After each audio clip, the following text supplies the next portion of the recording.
Hey everyone, you're listening to Canned Heat. On this show, we highlight makers and entrepreneurs in the vintage clothing world.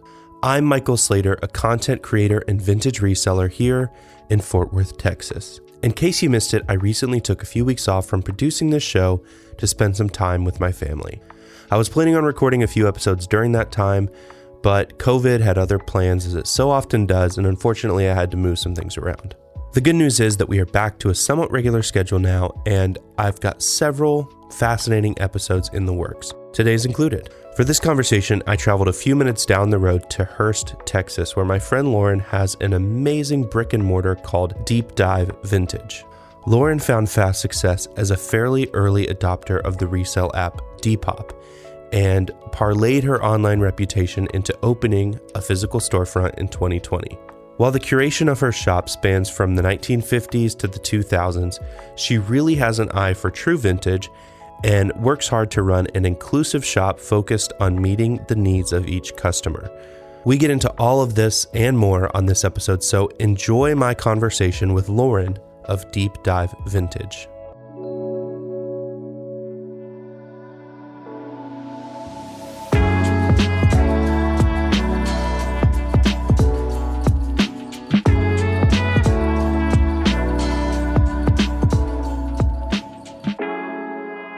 So I became familiar with you several years ago.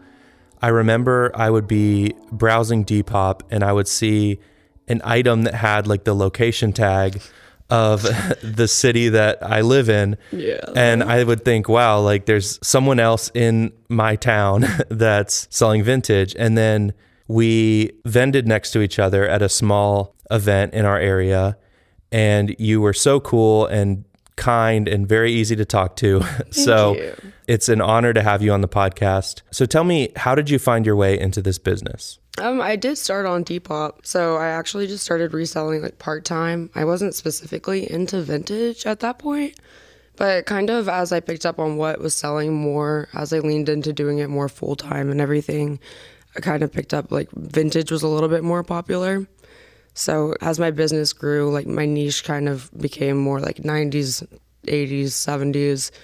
And just my admiration for it kind of came along as I grew, expanded a little bit more online and kept going until I ended up with a storefront somehow. Yeah.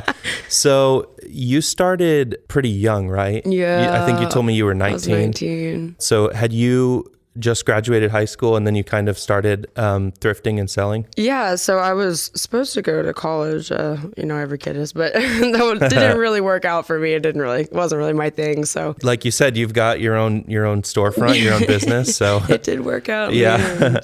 We're actually recording this in your storefront, which is awesome. Yeah.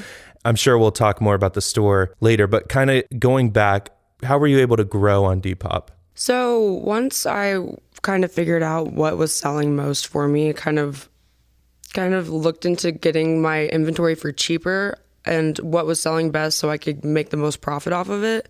And once you get able to sell the most items, Depop kind of starts pushing you a little bit more. They promote their top sellers a lot, like on the Explore page and stuff like that. So once I had like the items that were selling best for me, making me the most money, then Depop kind of stepped in and starts promoting you once you kind of have like a niche. So I was able to get a little bit more popular from, the blue check mark and that stuff that doesn't really matter, but matters on the internet. Yeah. Well, and I think you kind of had the advantage of being a little bit early on, know. So you were kind of there in the beginning. And like you said, just being consistent and kind of finding your lane and really sticking to it. So what are kind of the highlights of when you were just selling online? Because I know you've sold to Emma Chamberlain, right? Yeah, a few times. Yeah, actually. So tell me about that. What was that like? And what are kind of those highlights of when you were just selling online? Yeah, that was definitely a high point for me. It definitely kind of gave me confidence, knowing like this is an actual career path more than just a side job. Seeing somebody with such social influence taking like my business seriously, essentially. She's placed several orders with us, actually.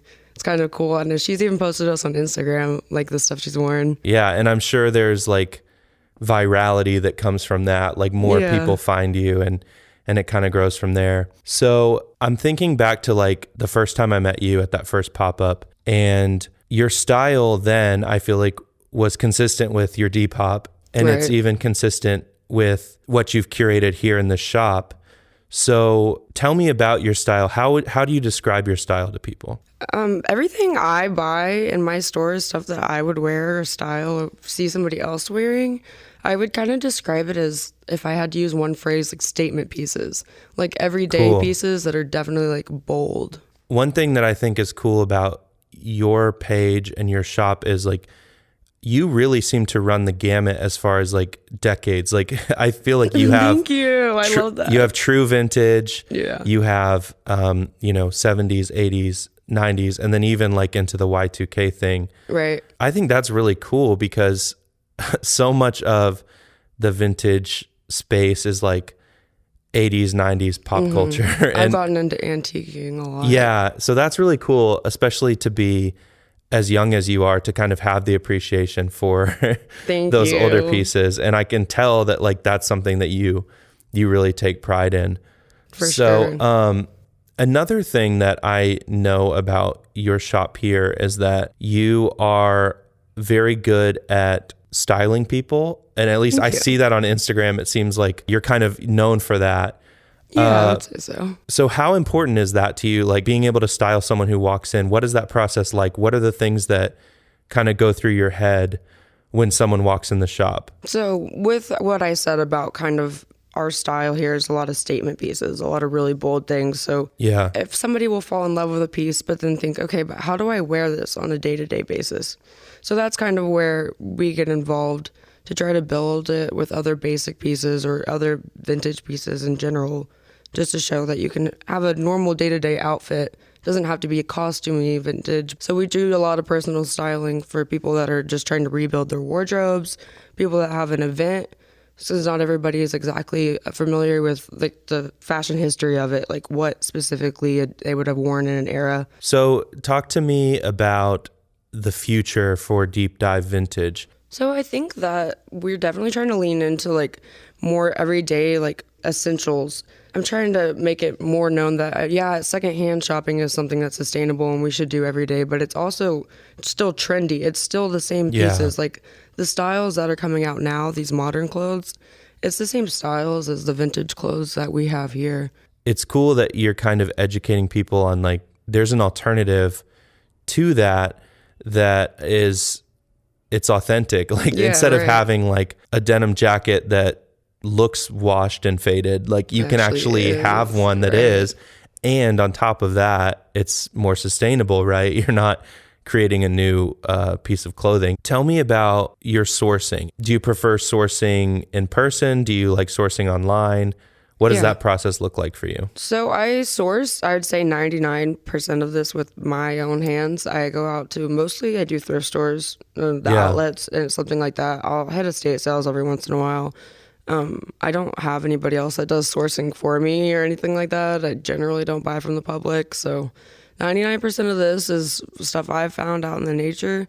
I do like online sometimes, wholesale when it's a good deal, but I'd like to know where each piece kind of came from so I can kind of have a story to go with it. Yeah. When I sell it to the customer, to make it just a little bit more personal. Yeah, for sure. I mean, like you said, you can buy bulk online, but you don't have that same story. Yeah, it's not curated. It might take a little longer to go to an estate sale or a garage sale and find something. Right. But with each piece, you kind of have some backstory to it. It's also to connect with the customer too. Whoever you're selling it to, they can carry that with them as well. And even when they pass it on to somebody else. That really speaks to sustainability because you're kind of threading that story through. And then, like you said, they might be encouraged to pass it on when they're done with it. Right. Because they've seen that it's kind of made its way to them. Yeah. So I think that story is really a big part of selling sustainable clothing. Definitely. Kind of makes the clothes like almost like person-like. Kind of gives them like unique characteristics. Yeah, that's really cool. So what's your favorite piece that you've ever sold? I'm really big into the early 80s, late 70s, like punk movement, like the old Vivienne Westwood and Betsy Johnson stuff. So I had an early 80s, the black punk label Betsy Johnson dress. Wow. That I found. I was so proud of it. That's a crazy find. Yeah, I loved that dress so much. But Did you sell it in person or was I that online? did, Wow, yeah. that's really cool. Would much rather see it go to somebody that I can meet and see it, like, kind of put a face to the clothing piece. So when I get good pieces like that, I won't really put them online because Yeah, I'd for rather sure. wait and like connect with the person about it. Make like, sure it's kind of going to a good home. right. Yeah. Yeah, I'm that way too. There's certain pieces that I hold on to for a little bit and then I let them go. And then those pieces, I'm more hesitant to want to just flip them quickly online. Yeah. Like I'd rather sell them at a pop-up where I can like meet the person. Yeah, exactly. Because you do kind of gain a like sentimental. Yeah, it's like a trophy almost. Yeah, there's an attachment there that you For kind of sure. want to make sure it's carried on there. What's something that you are currently looking for? Like, is there a specific piece or specific styles that you're like always trying to find? So to keep in stock at my store, I'm definitely always trying to find my favorite pieces to sell are like the 60s and 70s polyester pieces, no matter what it is, dresses, pantsuits, pants, bell bottoms.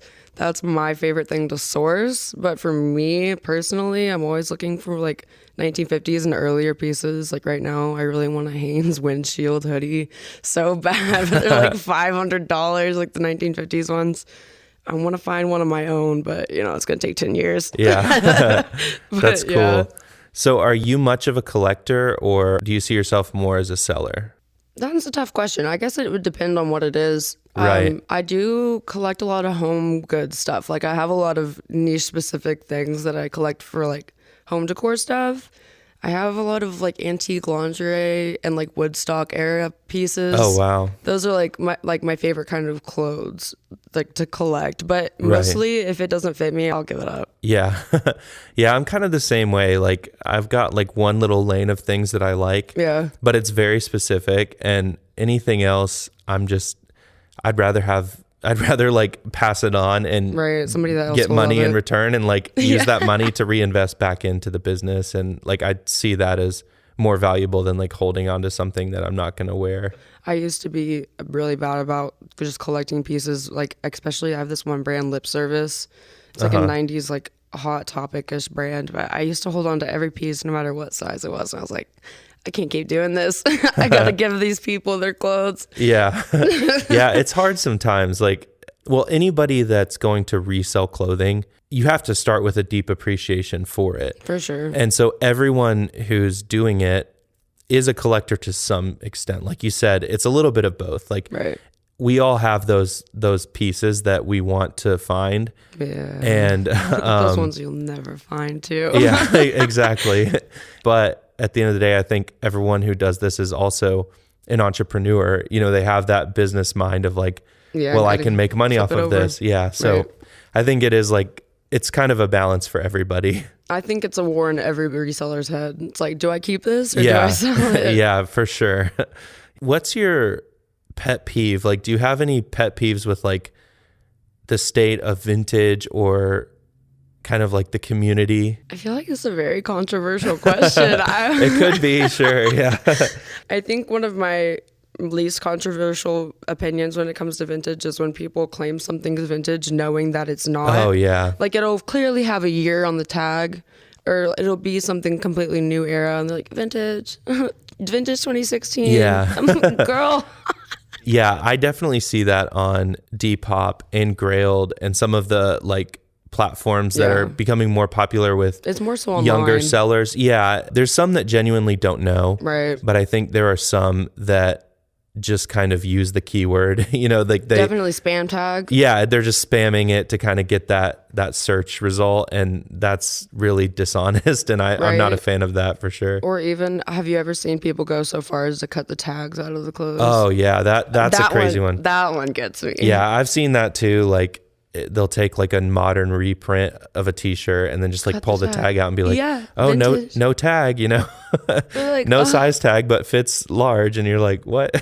You can always tell though, like the fabric material, the feeling, screen print, even like you can tell. Yeah, that's Not true. Anyone says. Yeah. Yeah. I think there's a responsibility for collectors and sellers to do the work and like learning how things feel. Like a lot of it is about, like you said, the feel of it. And absolutely, anyone who has done this for any amount of time can tell. If they Oh yeah, if they you have try a couple years. without a tag, like you can start to identify, okay, this is modern, this is vintage. Right. I think you can kind of start to draw those lines the more you do it. So. I kind of have a rule with the stuff I source. Like if I can't date it within like 10 years, like a definite answer, then I won't pick it up. Like Yeah, if I can't that's wise, sure yeah. be sure that it's vintage, like I won't pick it up. T-shirts are kind of easy because Yeah. it's such a simple silhouette and like you can kind of look at the stitching. Right. But I'm sure once you get in the weeds of dresses and tracksuits and skirts, it's like I'm sure there's a lot more.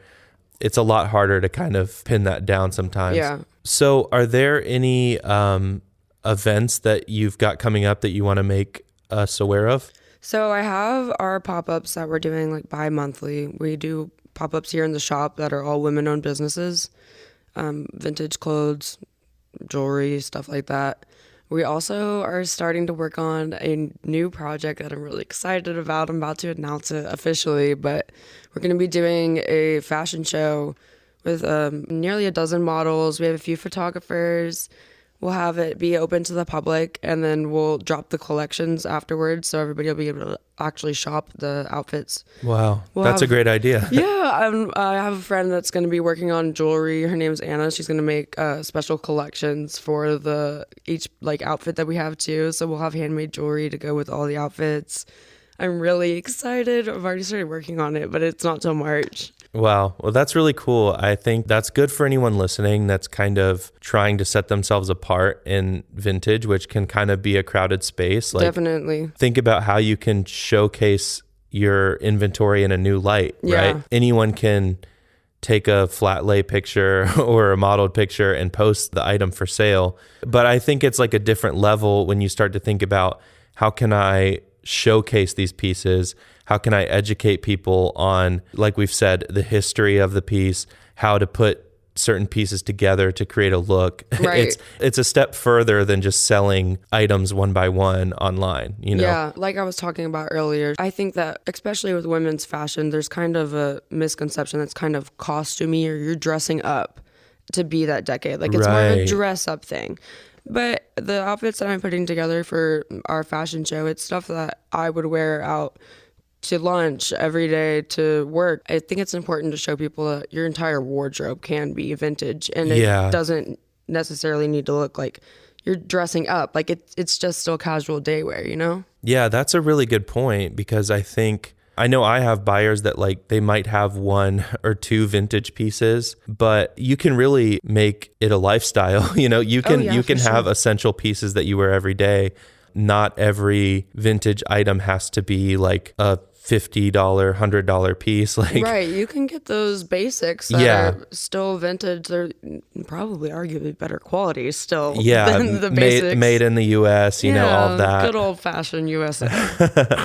Yeah, I mean, some of my favorite pieces in my closet are just like blank single stitch t-shirts, you know, or just like that fade. a t-shirt with like just a random print that's not like a super hype thing that everyone's looking for, that I found in $5 bins or whatever at an event. It's nothing like crazy, but it fits well, or it, you know, it's easy to match with other things. Yeah. So I think that's really important. Like you were saying, the fit, I feel like it's also with vintage, it can be so tailored to your body, because the clothing sizes are different. I think people are kind of quick to give up, think, oh, well, you can't find my size. The bodies were different then. Yeah. But you can still find clothes. I mean, we carry up to a XXX, so that's also something I've noticed that you are very inclusive with sizes, and I think that that's really important.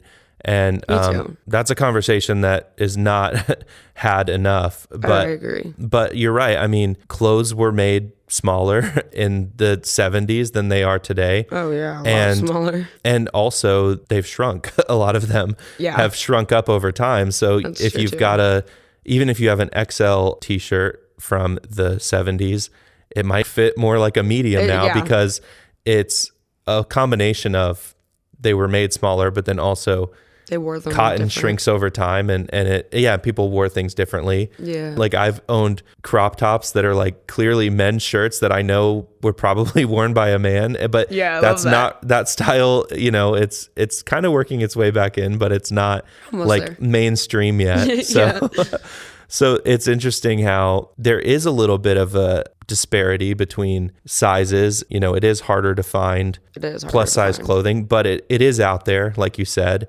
I think we as resellers have at least some responsibility to find those pieces and to make sure that they're kind of put back into the ecosystem. Yeah, I mean, if we're not picking them up, the chances of somebody finding their exact size, like when we go thrifting for our stores, most of those pieces go to the store. I mean, they don't go to, most of them don't fit us. So I think even the chances of somebody picking it up and that being their size, I mean, it is definitely resellers' responsibility to get those pieces back in, especially knowing that it's just such a rarity to find those plus size pieces. And we can do it too, because we've kind of carved our lives out for managing the space of having all that inventory. We've kind of made our lives so that we have time to spend at the thrift store, right? Like it's part of our day-to-day to spend the time, where a casual vintage buyer, they're not spending every day in the thrift store. They're not keeping rooms full of clothing not on hoarding hand. tons of clothing. Right. So I think we kind of have that responsibility to our people, because that's what we do, right? Like we do the work that not everyone else has the time or space to do. So I think it's also important to keep the vintage community as inclusive as possible. Yeah, I couldn't agree more. Kind of wrapping up a little bit, do you have any words of wisdom either for someone trying to start their own business or just life advice in general? I would say don't rush anything. Don't feel like you are on a time crunch and you need to figure out where you're going or what you need to be doing. When I was telling how I started reselling, I mean, this was never my intentions. I'm obviously grateful that I'm here and it's amazing and I love it, but never in a million years when I started reselling as a side hustle did I expect it to become my career, Right. So I would say kind of keep your eyes open to any opportunities that you have. And don't ever think you're too young to do something. Yeah, that's great. I think you're living proof of that. We've talked about it, but you got into this game really young and opened up a storefront. 21. Yeah. I would think you're definitely the youngest in the area. But yeah, you're a good example of that. But also, I think it's wise what you said. Don't rush it either, because I think it is overwhelming. And sometimes I have 2,500 ideas of like things that I could do. Yeah. And I'm sure you can relate. Like there's so many good ideas and so many things that need to be done. Mm-hmm. But there's only so much time in the day.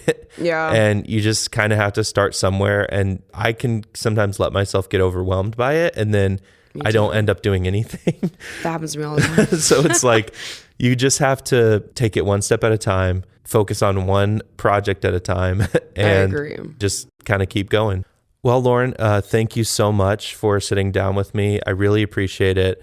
How can we keep up with you online? Yeah, so we're on Instagram and Facebook. We have Depop too, if you want to look through some of our inventory.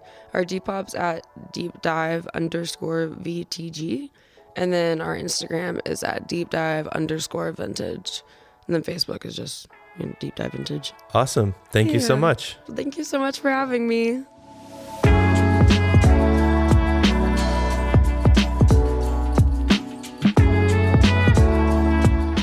Thanks for listening to another episode of Canned Heat. Okay, so the way I see it, there are 3 levels of further support that you can give to our show if you enjoy what we're doing, and considering you made it this far, I'm assuming that you do. First, you can subscribe on your podcast platform of choice. This is the best way to make sure you don't miss an episode.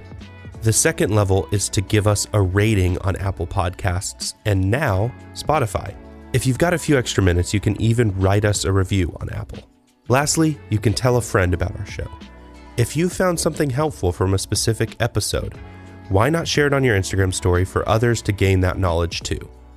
Each of these 3 methods is going to help us grow in the algorithms of these podcast apps, so thank you in advance. Know someone who would be great at telling the story behind their sustainable business? feel free to hit me up at Slater Thrifts on IG. You can follow the podcast at Canned Heat Pod on Instagram. Well, that's our show. I'm Michael Slater. Don't forget to wash cold and hang dry.